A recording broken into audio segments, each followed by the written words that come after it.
Good morning. This is Dr. Kamlesh Sharma, RR College, Alwar. In the last lecture, we have discussed the experimental measurements of energy density distribution of black body radiation at different wavelengths.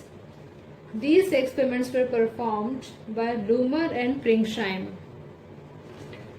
Today we are going to discuss black body distribution laws based on classical theory to explain these experimental results.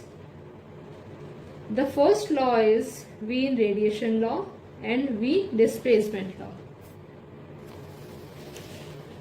Wien radiation law, लूमर और प्रिंगशाइम ने जो experimental results present किए थे उन्हें सबसे पहले Wien ने explain करने का प्रयास किया है। वीन के अनुसार किसी दिए हुए ताप पर वेवलेंथ लैम्डा और लैम्डा प्लस डी लैम्डा के बीच रेडिएशंस के लिए एनर्जी डेंसिटी यू लैम्डा को इस प्रकार लिखा जा सकता है। U lambda is a function of lambda and T and is proportional to f lambda t upon lambda to the power 5.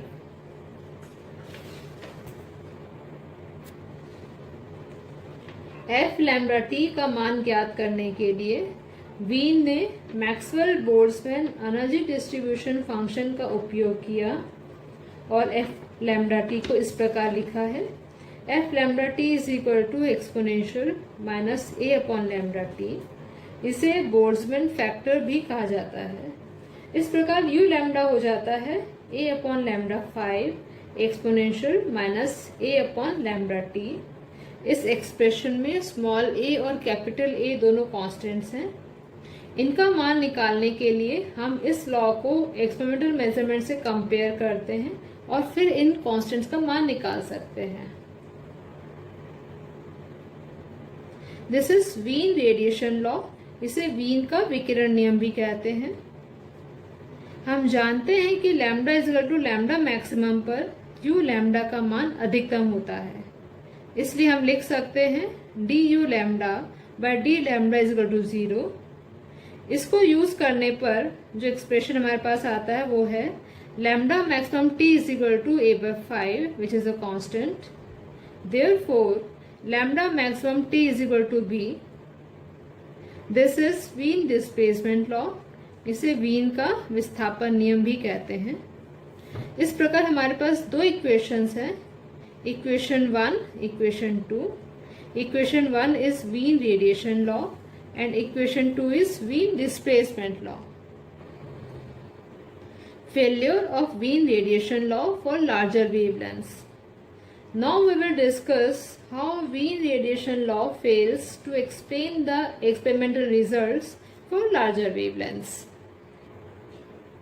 U lambda is equal to a upon lambda 5 exponential minus a upon lambda t। Wien displacement law को use करते हुए हम देख सकते हैं कि lambda is equal to lambda maximum पर lambda maximum is equal to b upon t होता है।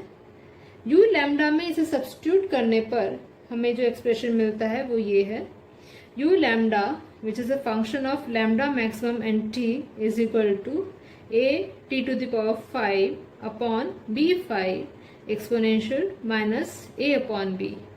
इस एक्सप्रेशन में a और b कॉन्स्टेंट्स हैं, इसलिए हम लिख सकते हैं कि u lambda which is a function of lambda maximum and t is proportional to t to the power 5. This result is consistent with the experimental results performed by Loomer and Pringsheim, and we have discussed this in detail in the last lecture. U lambda में lambda की दो terms आती हैं, lambda to the power 5 और exponential minus a upon lambda t। इसलिए अगर हमें lambda के साथ यू लैम्डा के बिहेवियर को स्टडी करना है तो हमें इन दोनों ही टर्म्स के कंट्रीब्यूशन को समझना पड़ेगा। For smaller wavelengths exponential minus a upon lambda t is large and contributes more. Therefore at smaller wavelengths u lambda increases with lambda. Smaller wavelengths पर exponential minus A upon lambda T एक बड़ी term है, इसलिए इसका contribution ज़्यादा होता है। और हम देख सकते हैं कि स्मॉलर वेवलेंथ्स पर यू लैम्डा लैम्डा के साथ साथ बढ़ता चला जाता है। For larger wavelengths exponential minus a upon lambda t is very small, and in this range lambda 5 dominates. Therefore u lambda should decrease at larger wavelengths. Larger wavelengths पर exponential minus A upon lambda T बहुत छोटी term होती है, इसलिए इस range में lambda two the power 5 dominate करती है। और हम देखते हैं कि लैम्डा बढ़ने के साथ साथ यू लैम्डा कम होता चला जाता है। तो हम देख रहे हैं कि क्वालिटेटिवली ये फीचर्स एक्सपेरिमेंटल कर्व से मैच करते हैं,